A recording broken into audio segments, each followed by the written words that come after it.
ये विश्वास रखना है कि माँ आएगी। क्या रखना है? ये विश्वास रखना है कि माँ मेरे साथ है। क्या विश्वास रखना है? माँ मेरे साथ। और ये विश्वास रखना है कि माँ मेरा हर कुछ करेगी। ये विश्वास आना, क्या आना है? विश्वास। एक भक्त था, माँ का परम भक्त था, गरीब जरूर था, दिल से बहुत अमीर था।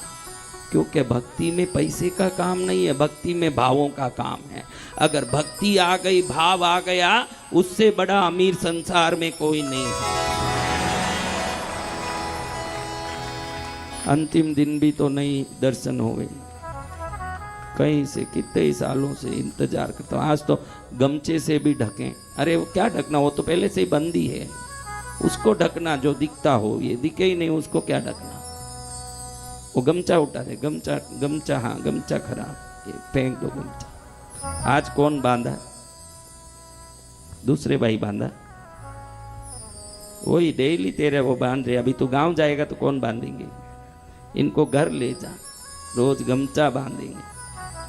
पीछे पिन लगाया? आज नहीं लगाया। आज तूने खुला छूट दिया होगा।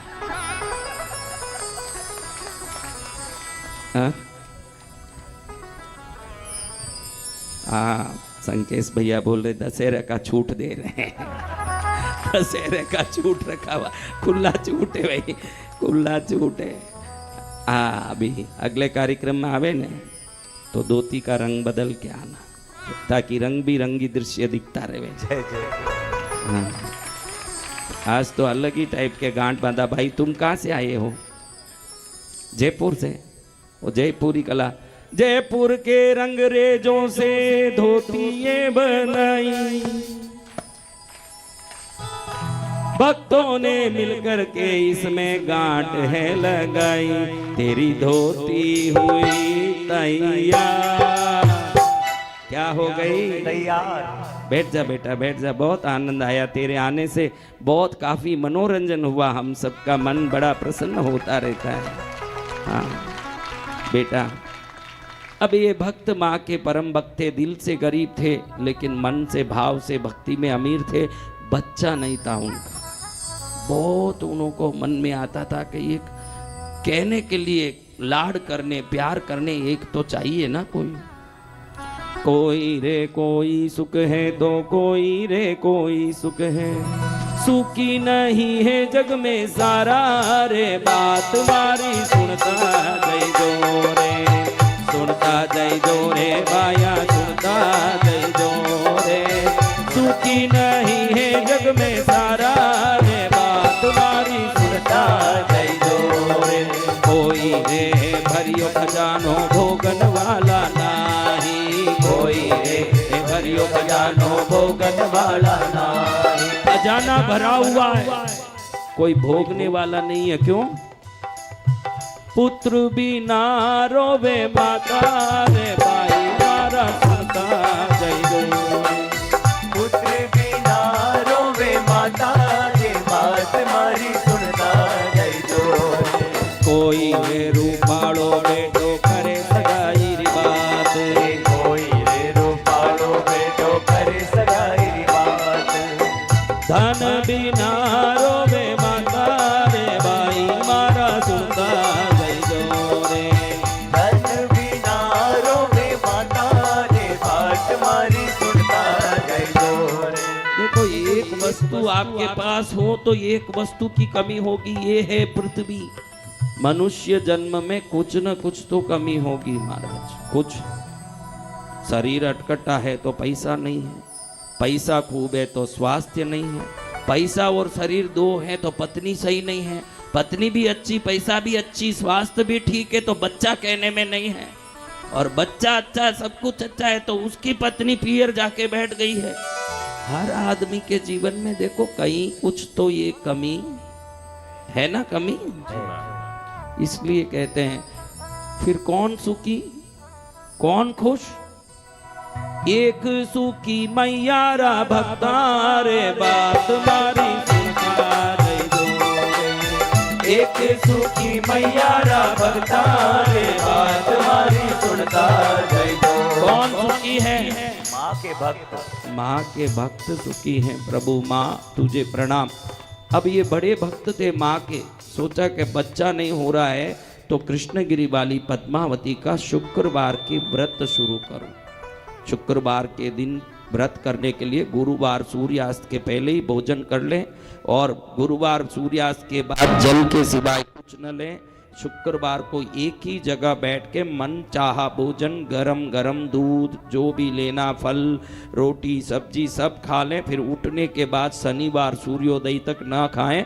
ये पद्मावती का शुक्रवार व्रत कहलाता है। जय जय गुरुदेव। इस समय 27 बार बत्तीसा का पाठ करना पड़ता है। ये पाठ गूगल में सर्च करने से कृष्णगिरी पद्मावती बत्तीसा, क्योंकि बत्तीसा बहुत हैं, क्योंकि चोटी वाले का रेस्टोरेंट जिस दिन शुरू हुआ ना उसी दिन डुप्लीकेट रेस्टोरेंट बनने शुरू हो गए। कृष्णगिरी वाली के बत्तीसा को देख के कई डुप्लीकेट चालीसा शुरू हो गए हैं। जब भी सर्च करो कृष्णगिरी बत्तीसा है कि नहीं, ध्यान से चेक करना। डुप्लीकेटों से सावधान रहना पड़ेगा। किससे सावधान रहना? डुप्लीकेट है। तो अब इन्होंने व्रत शुरू किया। क्या शुरू किया? व्रत। आप भी कभी जीवन में व्रत करो तो ध्यान रखना कि व्रत करते समय जिस लिए व्रत कर रहे हैं उस वस्तु का चिंतन करना छोड़ के, हम क्या व्रत करते हैं तो व्रत के समय मुझे ये चाहिए माता जी ये चाहिए, उसको छोड़ देना। आपको क्या चाहिए देवी नहीं जानती है क्या? आपको अपनी काम की चिंता नहीं करना। व्रत कभी भी करो भगवती की चिंता करना। उस समय मात्र माँ माँ करते रहना। क्या करना? आ माँ आ तुझे दिल ने पुकारा, आ तुझे दिल ने पुकारा, दिल ने पुकारा मैया तू है सहारा माँ, दिल ने पुकारा मैया तू है सहारा माँ। तुझे दिल ने पुकारा, तुझे दिल ने पुकारा। प्रेम से बोलो जय माता दी, सब मिल बोलो जय माता दी, प्रेम से बोलो जय माता दी, सब मिल बोलो जय माता दी। मैंने तेरा नाम लिया है तू ही मेरी माता, अब तो मेरा आन बचाओ आ जाओ ओ माता। मैंने तेरा नाम लिया है तू ही मेरी माता, मैंने तेरा नाम लिया है तू ही मेरी माता, अब तो मेरा आन बचाओ आ जाओ ओ माता। अब तो मेरा आन बचाओ आ जाओ हो माता। आ माँ आ तुझे दिल ने पुकारा, तुझे दिल में पुकारा,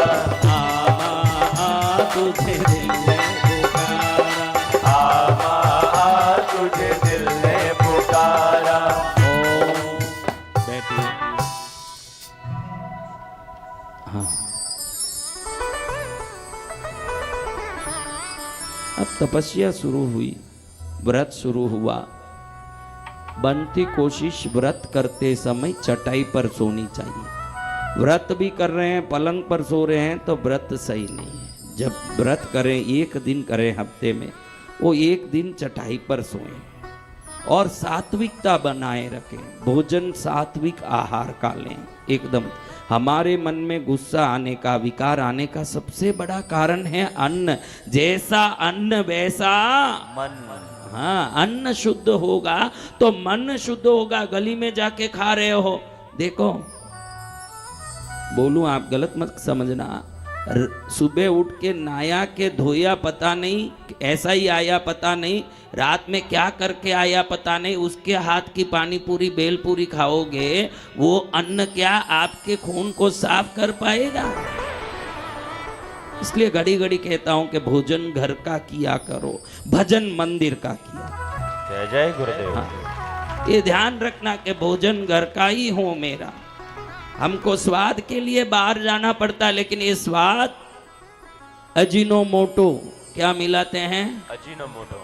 हाँ, तरह तरह के एनहेंसर्स हैं जो स्वाद बढ़ाने के लिए डाले जाते हैं।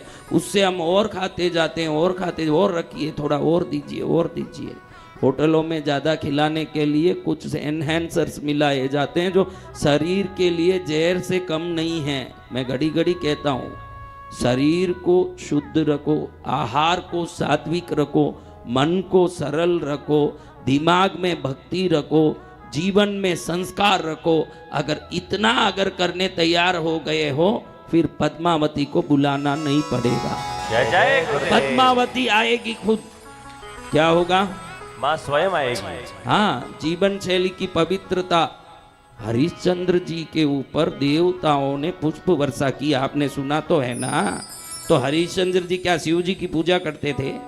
हरिश्चंद्र जी क्या देवी की पूजा करते थे? सत्य बोलते थे, संस्कारी थे। सत्य संस्कार से देव आकर्षित होकर अंत में मान लिए कि आप जैसा भूलोक में कोई नहीं है, उन पर पुष्प वर्षा हुई। उसके लिए कोई किसी की साधना नहीं है। साधना है आपकी संस्कार की साधना, साधना है आपकी योग्यता की साधना। अब ये महाराज तपस्या कर रहे हैं, व्रत कर रहे हैं, पत्नी भी योग्य मान।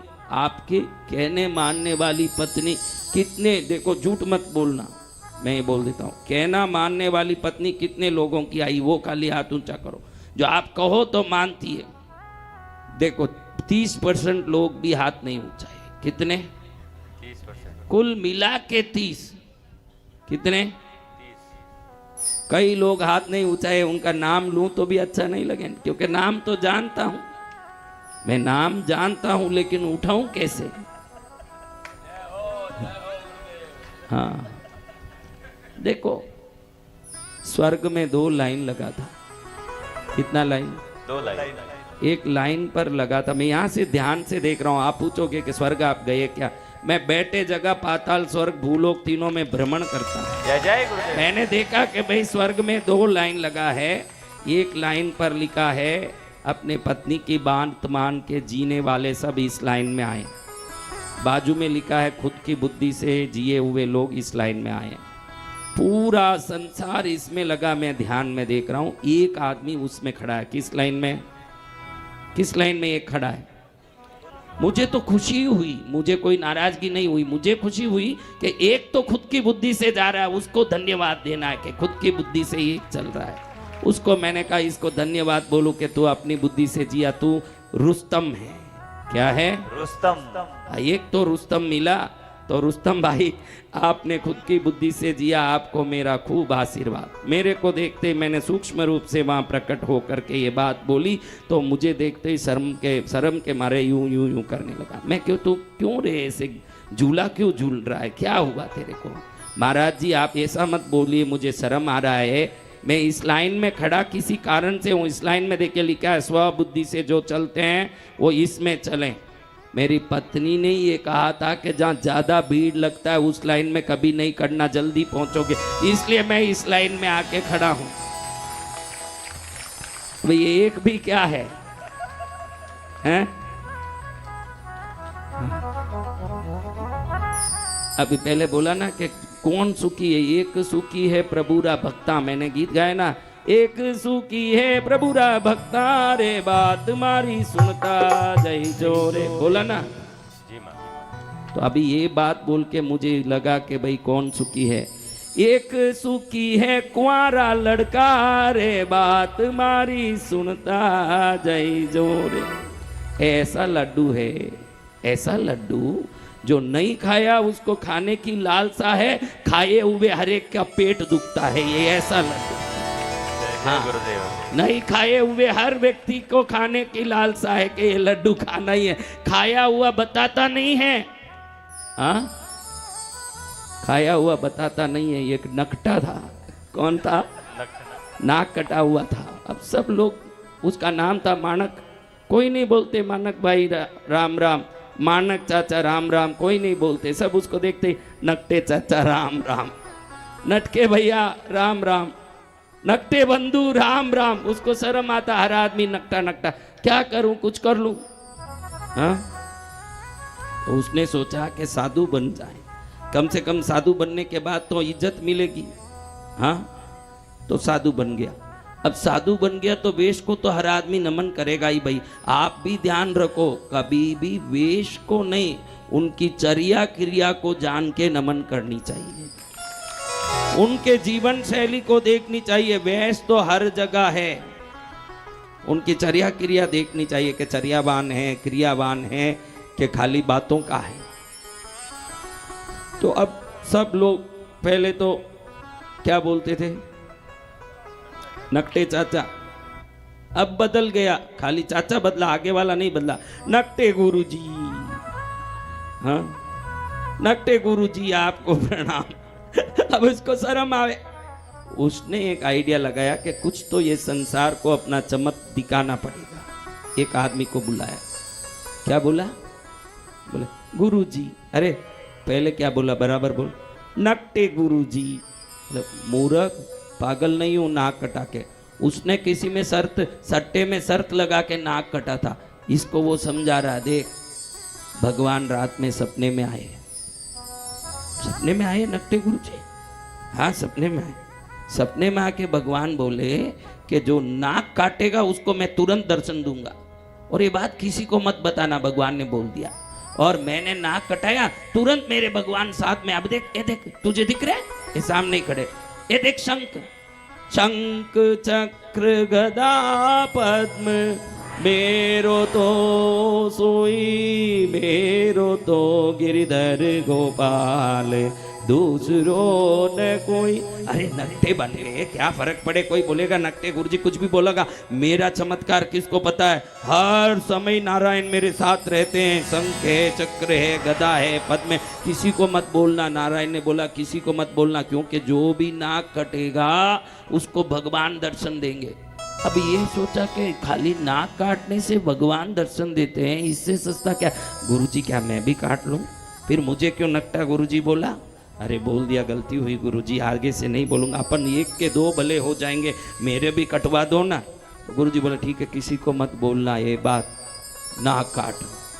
इसका भी नाक काट दिया। अब वो नाक काटते ही देखता है कि सामने शंख चक्र गदा पद्म लेके कोई दिख रहे हैं, कि कोई यूं नील वर्ण मेघ वर्ण श्याम दिख रहे हैं, कि कुछ नहीं दिखा। गुरुजी को बोले गुरुजी कुछ नहीं दिख रहा है। अरे मेरे को भी नहीं दिखता, मैं अकेला कंटाला तो तेरा कटवाया, अब ज्यादा मत बात करना। मेरा जो नहीं दिखा जैसे तेरे को भी कर दिया। अब वो बोलता फिर तो गुरुजी अपन दो किस काम के सारे नकटे तैयार करते हैं अपन। तो ऐसा होता है जब संसार में किसी को सच में योग्यता और संस्कार नहीं होता है, खुद नकटा होता है, अपने नकटेपन की शक्ति संसार में डाल के शिष्यों को भी नकटा करता रहता है। ध्यान रखना, इन नकटे गुरुओं के चक्कर में मत पड़ना। तपस्वी होना चाहिए गुरु, सुबह से रात तक ईश्वर के भजन में लगने वाला होना चाहिए। अपने गुरु को परखना कि ईश्वर भजन कर रहा है कि काउंटिंग मशीन रख के बैठा है, इसका ध्यान करना चाहिए। जब ये ध्यान आएगा तो ही आपका कल्याण होगा। तो महाराज इन्होंने तपस्या की, पत्नी भी तपस्या कर रही है। वो पत्नी नहीं है, वो पहली वाली, ये अनुसरण वाली है। कैसी है? अनुसरण वाली। अब पत्नी ने एक सुंदर बालिका को जन्म दिया। साक्षात जिसकी पूजा करते थे ये लोग, जिसकी भक्ति करते थे, वो कृष्णगिरी पद्मावती ही बच्ची बन के आई हो, ऐसी चमक रही है। गरीब है तो क्या बहन, अमीर है तो क्या, जब भगवती देगी तो रत्न ही देगी, कोई साधारण चीज देगी नहीं। ऐसा दिव्य रूप दिया, दिव्य बच्चा दिया। उस बच्ची को देते ही माँ भी खत्म हो गई। जैसे ही बच्चा जन्मा उसको ज्वर चढ़ गया माँ को, और उधर ही माँ बच्चे को जन्म देके खत्म हो गई। बाप अकेला बच्चे को संभालने वाला। अब इस बच्चे को दूध कैसे दें? बॉटल में दूध लगा के छोटी बच्ची को पिलाएं। मन में आए कि माँ तू जो करती है अच्छे के लिए करती है, तेरे विधान में जो लिखा है वो होता है। मुझे पता नहीं कि किस लिए इसकी माँ ने तूने बुला लिया अपने पास, अब मुझे इसको संभालना पड़ेगा। बच्ची धीरे धीरे बड़ी हो रही है। बच्ची का नाम रखा पद्मावती। क्या नाम रखा? बच्ची बड़ी हो रही है, बाप तो गरीब। अब बच्ची आने के बाद इनका हिम्मत बढ़ गया कि इस बच्ची के लिए तो भी मैं जीऊंगा। आप में भी कई लोग ऐसे हैं, खुद के जीने की अगर शक्ति दिख भी नहीं रही है तो भी बच्चों के लिए जीते हैं माँ बाप, ये निश्चित है। और हमारे माँ बाप भी बच्चों के लिए जिए हैं, अब जी रहे हैं बच्ची के लिए। बच्ची दिन बढ़ता जाए वैसे रूप और बढ़ता जाए, साक्षात पद्मावती कन्या के रूप में आई हो। भक्तों को दर्शन दे गई रे एक छोटी सी कन्या, भक्तों को दर्शन दे गई रे एक छोटी सी कन्या। भक्तों ने पूछा मैया नाम तेरा क्या है, भक्तों ने पूछा मैया नाम तेरा क्या है। पद्मावती बदला गई रे एक छोटी सी कन्या, पद्मावती बदला गई रे एक छोटी सी कन्या। ऐसे भाई बच्ची बढ़ती बढ़ती गई, लेकिन यहाँ इनकी शक्ति कम, बूढ़ा होता जा रहा ना। 50 वर्ष में ये बच्ची जन्मी न पत्नी चली गई। अब वो बच्ची 20 साल की होने आई न, ये 70 साल का हो गया, एकदम बूढ़ा। परिवार में कोई नहीं, लेकिन ये एक नियम पक्का रखा था कि रोज माँ की पूजा जरूर हो, प्रसाद जरूर चढ़े, भले खुद भूखे हो जाएं। देखो, उसी घर को श्रेष्ठ घर मान सकता हूं जिस घर में शयन कक्ष से पूजा कक्ष बड़ा हो। ऐसा जिसका हो वो घर सच में श्रेष्ठ घर। जय जय। हाँ, आजकल सबको बेडरूम चाहिए 16x20, बाथरूम चाहिए 12x10, पूजा रूम चाहिए 6x4। जिसको भगवान छोटे दिखते हैं वो बुद्धि से छोटा है, और जिसको भगवान बड़े दिखते हैं वो बड़ा होने वाला है। अब बच्ची बड़ी हुई, शादी की चिंता हुई। कोई नहीं कह सकते कि इस गरीब घर में ऐसी लड़की आ सकती है। माँ ने ही भेजा है तो कोई साधारण भेजेगी क्या? असाधारण अप्सरस की तरह रंबा, उर्वशी, मेनका, तिलोत्तमा शर्मा जाएं, ऐसा रूप धारण करके 20 वर्ष की नव यौवना बन के खड़ी है वो लड़की। अब इसकी शादी की चिंता करें, बूढ़े को चिंता करने की नौबत नहीं आई। बड़े बड़े जमींदार मुझे दे दो लाइन लगा रहे हैं, क्योंकि आज के जमाने में पैसे हर जगह हैं भाई, योग्य कन्या मिलना मुश्किल है। थोड़े दिनों में वापस आके घर बैठ जाती है। माँ बाप की भी गलती है। सभी माँ बापों कह देता हूँ, अपनी बच्चियों का पक्ष लेना छोड़ दो, घड़ी घड़ी उसको अपने ससुराल में सुखी रहने दो। आपका पक्ष लेना उस बच्ची के ससुराल में उसकी जिंदगी को बर्बाद करने वाला काम। कितने घर बर्बाद हो गए मेरे आंख के सामने देखते ही। घड़ी घड़ी माँ फोन करती है, खाना खा लिया? नहीं, अभी क्या तू 6 बजे फोन करेगी तो वो 6 बजे खाती बैठेगी। वो बोलती है मैं रसोई बनाती हूँ। अब 6 बजे तो सब रसोई बनाएंगे ना, 8 बजे ही खाएंगे ना। तुरंत उसकी माँ, क्या कभी देखो रसोई करती हो, थोड़ा आराम करो, तुम्हारी सासू किस काम की, वो करेगी। ये सब बोल बोल के उस घर में इतना विडंबना पैदा कर दें कि अच्छी लड़की के मन में भूत सवार हो जाए, फिर वो घर। हाँ, अपनी बच्ची से जितना बात करना उतना करिए, और उसको ऐसा विवेक दीजिए कि ससुराल उसके लिए नंदन बन लगे, वो उस घर को संभाल सके। महाराज बच्ची को बड़े बड़े जमींदार लेने आए, पास गांव के बहुत बड़े जमींदार, जिनके पास 100 कोच की गाड़ियां, सैकड़ों एकड़ जमीन, बहुत सारे घोड़े गाड़ी, बहुत काम वाले, खुद आके इस हम गरीब के झोपड़े में कहते, भैया मैं है जो खुला कहता हूँ, तुम्हारी बेटी के सम्मान तो 14 गांवों में कोई रानी भी नहीं है, मुझे दे दो, मैं रानी की तरह रखूंगा। ये भी देखे कि सब बड़े बड़े लोग मांग रहे हैं, साहब मेरी हैसियत नहीं है, मैं गरीब हूँ, मैं कहाँ आपका ससुर बन सकता हूँ। अरे इस लड़की को पाने के लिए तो इंद्र भी तरसता होगा। आप चिंता मत करो, शादी का खर्चा हम करेंगे, आपकी बेटी को फूल की तरह रखेंगे, आप दे दो। बच्ची भी शर्म के मारे उधर से सुनते मुंह नीचे करके खड़ी है। बाप ने समझ लिया कि बेटी को पसंद आ गया है, उसी जमींदार से शादी करवाई।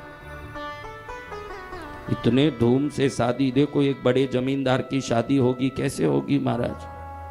हाँ, आप कभी शादी में गए हो?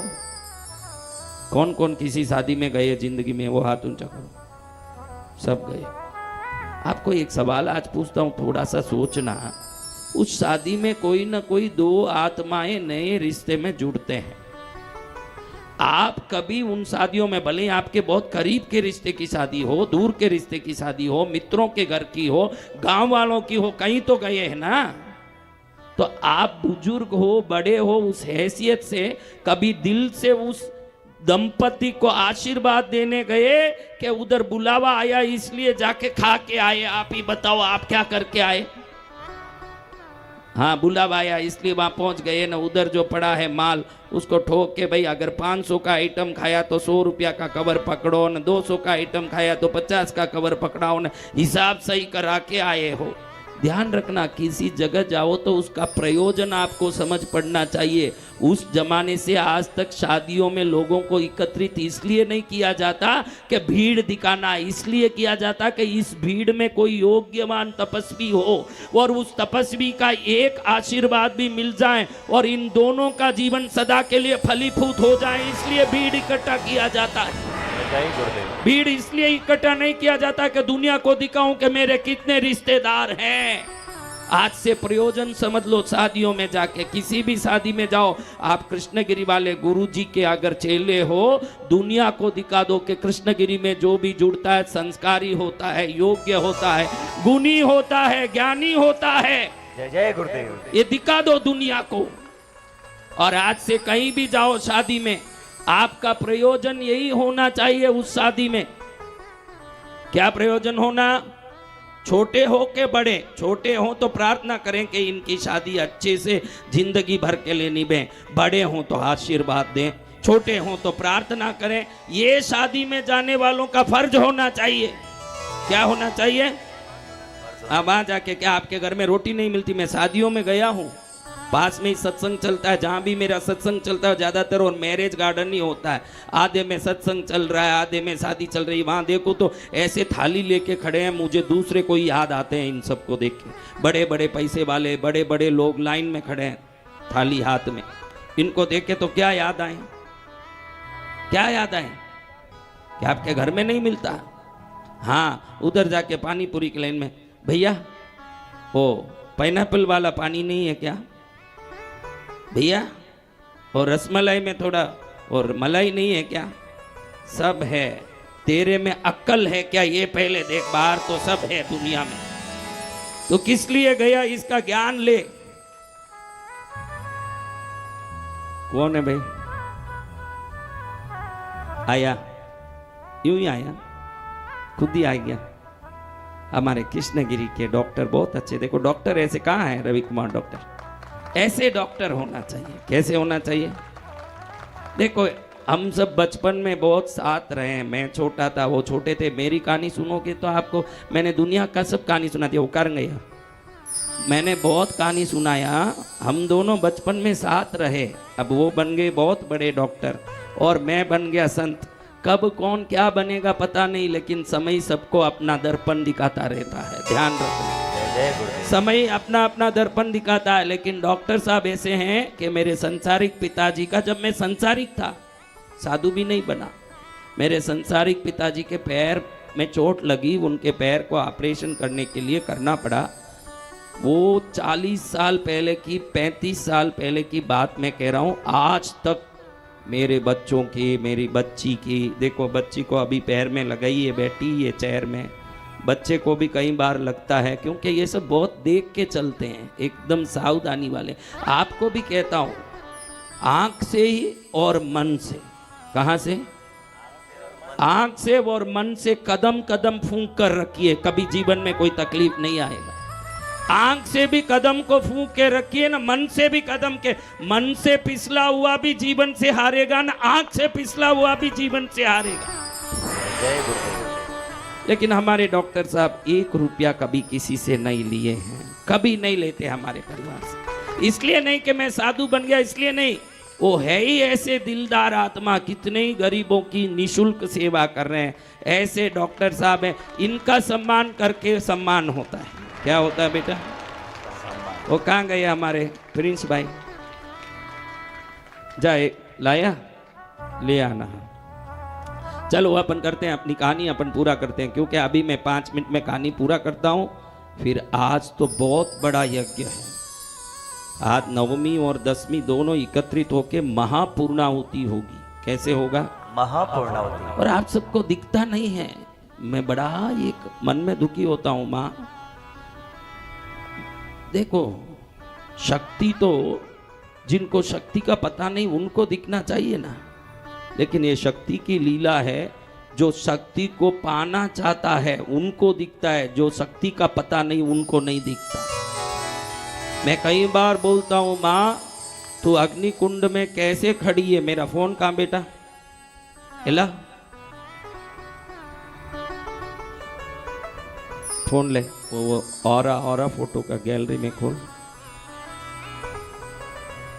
मैं एकांत में करता हूं तो अग्नि में उन देवों को बुलाता हूं तो अग्नि ही वो देव रूप में ही आती है, आपके सामने नहीं बुलाता। खाली मैं उस समय एक दो फोटो खींचता हूं जो आपको बता रहा हूं, ताकि आपको मालूम पड़े सनातन धर्म। देखो, जब शिव की पूजा होती है, मैं नंदी की जब आहुति देता हूं तो नंदी को ही अग्नि रूप में बुलाता हूं। ये अग्नि है। जय जय गुरुदेव। ये क्या है? अग्नि है। हाँ, ये असली फोटो है नंदी की, अग्नि के रूप में। इसी रूप में आके ही वो आहुति लेते हैं। समझ रहे हो ना? दिख रहा है? जय जय गुरुदेव। हाँ, ले भाई, तू देख ले, तुम देख लो, तुम देख लो। ये नंदी देव है, दिखा ना? दिख रहा है? अच्छे से दिख रहा है। ये अग्नि है, अग्नि है। क्या है? इसमें तो आप लोग कुछ बोलोगे, इसलिए मैंने कैमरा में फोटो, डेट, टाइम सब रखा हुआ है। और आपको दिखाने ही नहीं रखा, मैं तो मेरे लिए रखा हूं, आपको दिखा रहा हूं।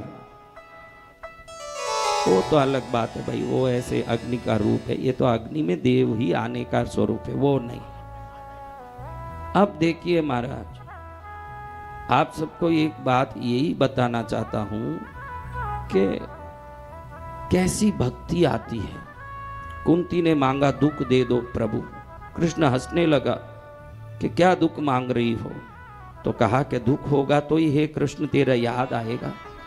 दुख मांगा। मेरे बचपन में जन्म से पहले ही मेरी माँ दिमाग से पागल थी, दूध नहीं दे सकती थी, एक ही जगह बैठी रहती थी पागल की तरह। उसको हमको संभालना पड़ता। मैं छोटा बच्चा था, हमको संभालना। मेरे पिताजी अकेले सब करते थे। मेरी बड़ी बहन को शादी करके दिया बहुत जल्दी कि भाई इसका तो भी उद्धार हो जाए, घर में कहाँ तक रहेगी।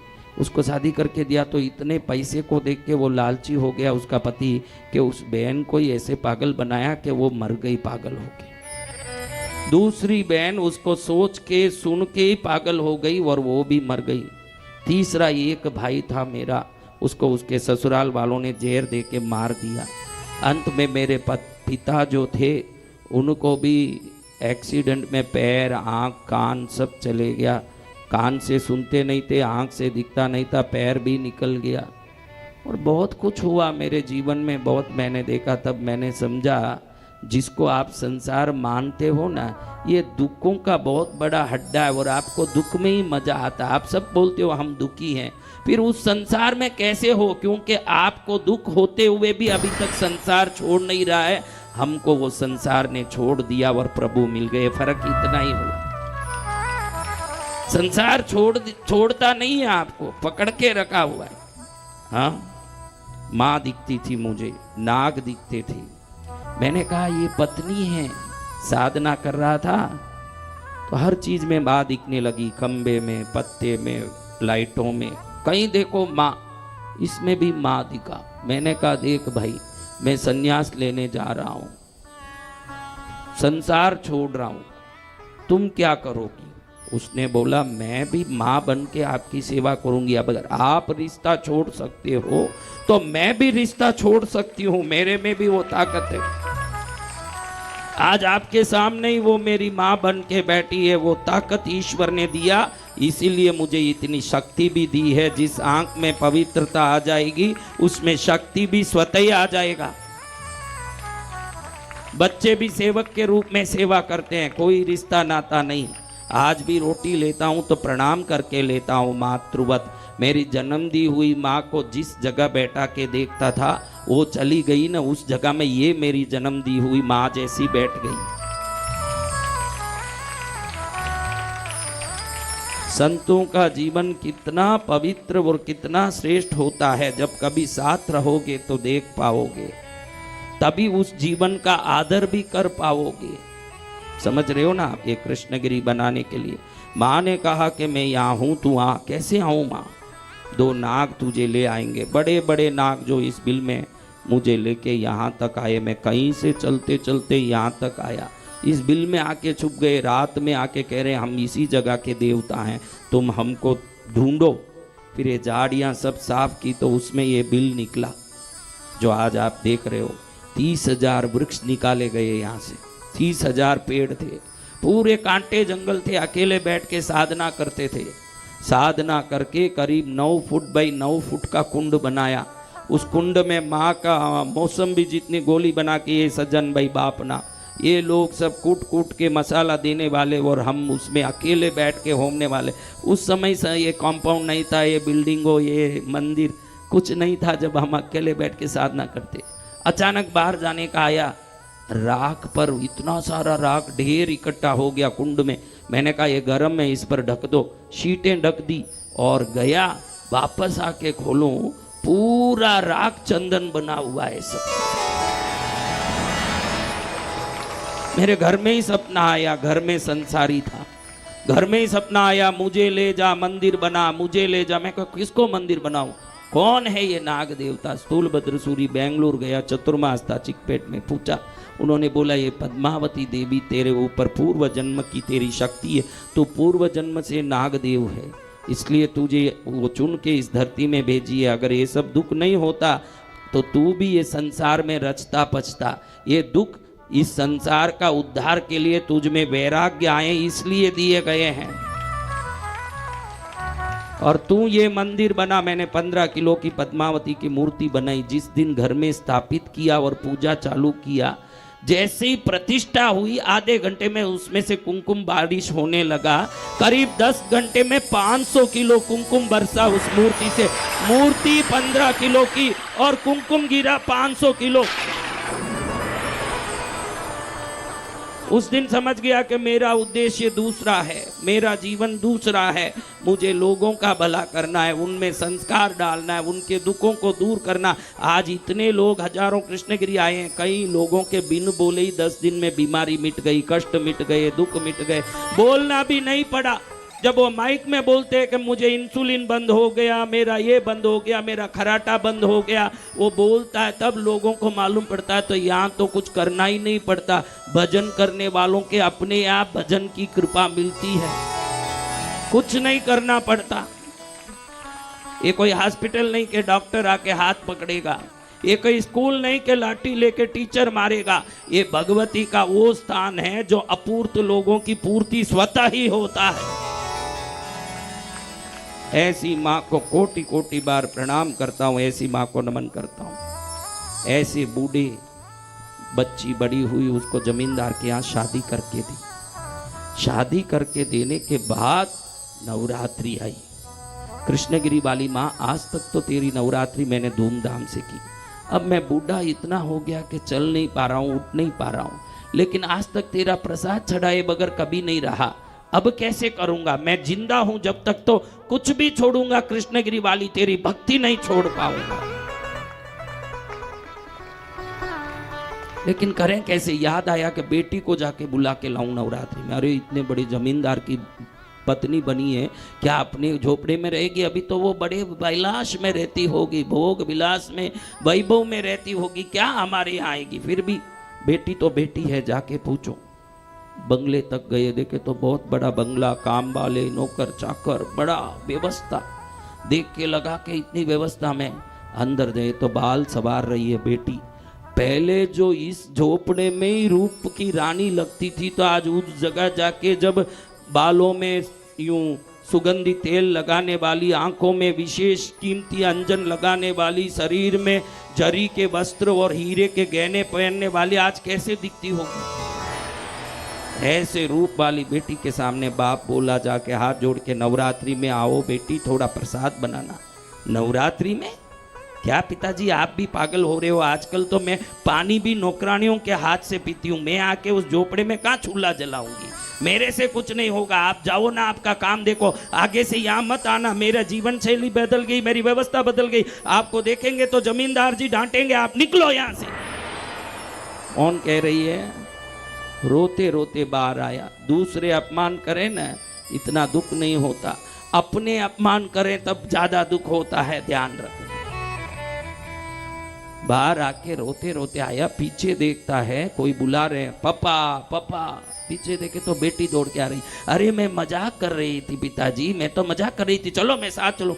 अरे नंगे पैर कैसे चलेगी बेटी, गाड़ी में बैठ, तू तो बड़े पैसे वाले की बेटी। अरे आज पैसे वाले की बेटी बनी, मैं तो आपकी बच्ची हूँ, मैं तो चल सकती हूँ। साथ चल रही, 9 दिन बढ़िया भोजन वोजन बना रही है, सब बना रही है। अरे हर दिन बूढ़ा चिंता करता, तुझे जाना है बेटी, ये जाना है घर, वो याद करते होंगे। अरे करते होंगे, आप बोलोगे तब मैं चले जाऊंगी। अरे होते ही चले जाना, दशहरा होते ही चले जाना।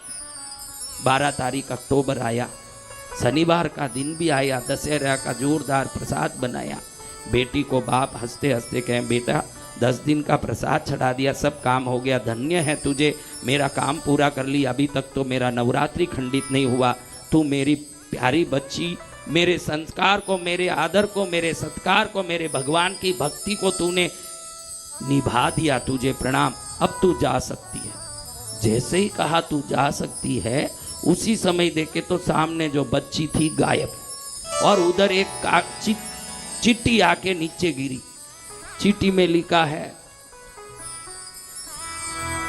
अरे मेरे भगत,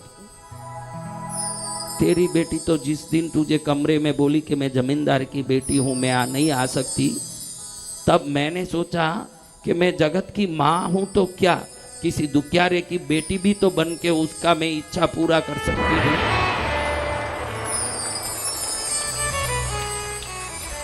तेरे जैसे बूढ़ों की लाखों बेटियां द्रोही हो सकती है, मुंह फेरनी हो सकती है, लेकिन जब तक पद्मावती भक्तों के साथ है, उनको किसी रिश्ते की चिंता करने की कभी जरूरत नहीं है। जय गुरुदेव। वो एक रिश्ता काफी है, हर रिश्ते को दूर करके इस रिश्ते से वो संभल पाएंगे। जैसा एक बेल पेड़ को पकड़ करके बल पाता है, पद्मावती कृष्णगिरी वाली को पकड़ के दुनिया का कोई भी व्यक्ति बल पाएगा। चिट्ठी में लिखा है, चिट्ठी के नीचे जहां आप नाम लिखते हो उस जगह लिखा है माँ। क्या लिखा है? उसको पढ़ के उस बूढ़े के आंख में आंसू आ रहे हैं कि माँ, मेरे लिए तू जगत की रानी, जगत चक्रवर्ती, जगत महारानी, मेरे लिए गरीब के झोपड़े में बेटी बन के आई और चूल्हा फूंकती रही। अब मालूम पड़ गया कि तू अपने भक्तों के लिए कोई भी रूप धारण करके किसी भी स्थिति में उनका मदद कर सकती है, उन पर कल्याण कर सकती है। तुझे अनंत कोटि बार मैं प्रणाम करता हूँ, अनंत कोटि बार नमन करता हूँ। बूढ़ा हाथ जोड़ते ही रह गया, प्रणाम करते ही रह गया, और माँ गायब हो गई। आपके जीवन में भी ये माँ धन के रूप में, रिश्तों के रूप में, सुख के रूप में, पदोन्नति के रूप में, किसी भी रूप में प्रकट हो सकती है, क्योंकि जड़ चैतन्य चराचर जगत उसका है, तो उसमें किसी भी रूप में वो प्रकट हो सकती है। जब बरसात आए और अचानक छतरी हाथ में लग जाए तो समझना छतरी नहीं है, माँ ही छतरी बन के आई है। जब लड़खड़ाने लगो, हाथ में लाठी मिल जाए तो समझना लाठी नहीं है, माँ ही लाठी बन के आई है। जब भोजन के लिए तरसते हो, न गरम रोटी मिल जाए तो समझना माँ ही अन्नपूर्णा बन के आई है। उस कृष्णगिरी वाली को सदा दिल में लेके, हृदय में संचित करके, उसका फोटो, गुरु का फोटो, दोनों फोटो पास पास जरूर। 100 रुपए का फोटो होगा, लेकिन 100 करोड़ का कृपा करता रहेगा।